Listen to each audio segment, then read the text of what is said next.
स्वतंत्र भारत में खाद्य सुरक्षा सुनिश्चित करने के लिए हरित क्रांति के प्रति हार्दिक आभार। परंतु यहाँ पोषण सुरक्षा वास्तविकता से काफी दूर और वर्षों से उपेक्षित होने के कारण जीवन शैली संबंधी रोग व कुपोषण हमारे सामने समस्या बनकर खड़े हैं। छिपी भूख एवं अति पोषण समस्या के चलते मोटापा इस देश में एक गंभीर चुनौती बना हुआ है। ये हमारे खान पान की आदतों जैसे सामाजिक व्यवहार में बदलाव की मांग कर रहा है।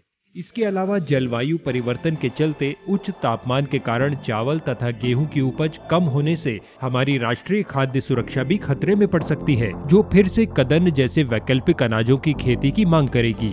भारतीय कृषि अनुसंधान परिषद की शाखा भारतीय कदन्न अनुसंधान संस्थान पोषक अनाज कदन्नों पर अनुसंधान एवं विकास कार्यों के लिए देश में एक प्रमुख अभिकरण है।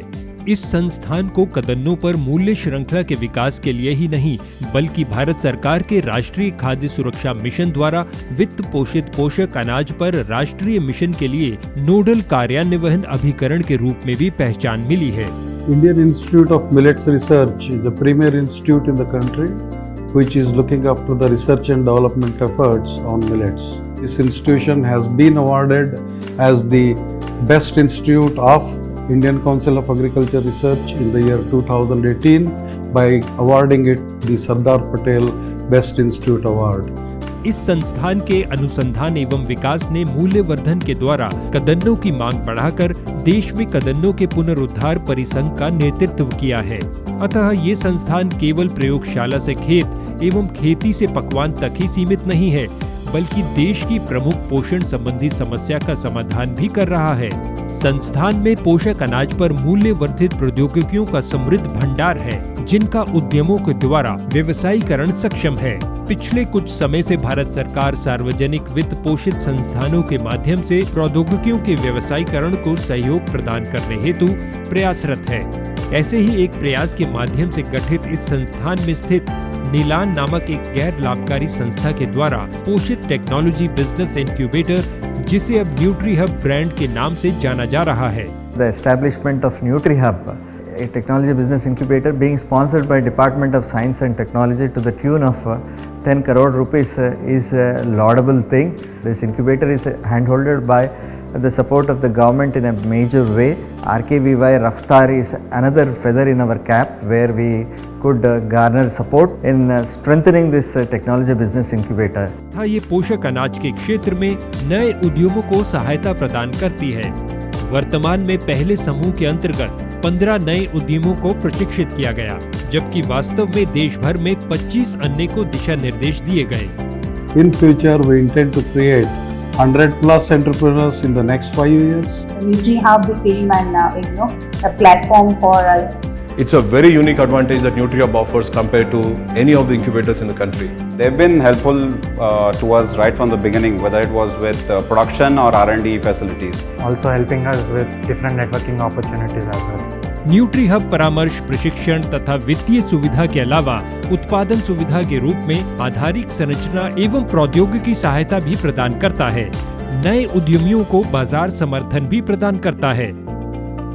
They can also produce their products in the NutriHub and packing, labeling and branding in their own brands. I think that is going to be very path-breaking.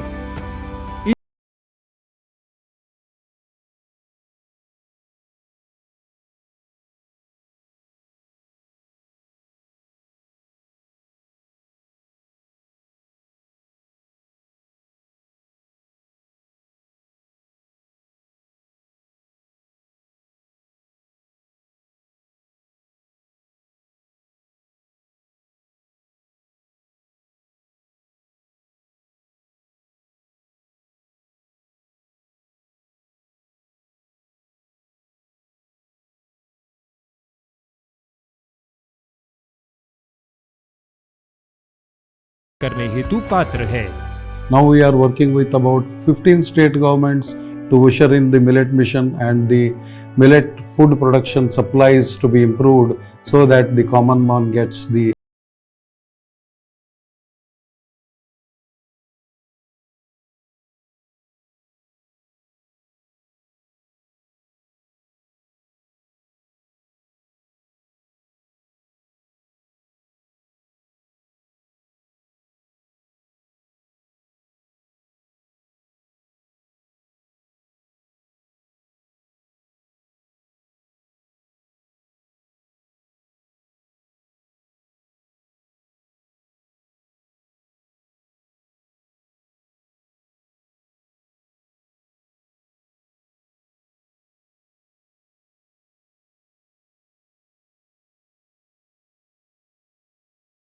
सूत्र पकाने के तैयार खाद्य से जुड़े हैं। इनर बीइंग को श्री धान्य अवार्ड 2018 में बेस्ट स्टार्टअप से सम्मानित किया गया तथा हेल्थ सूत्र को ICFA के द्वारा बेस्ट एग्री स्टार्टअप नाम से सुशोभित किया गया।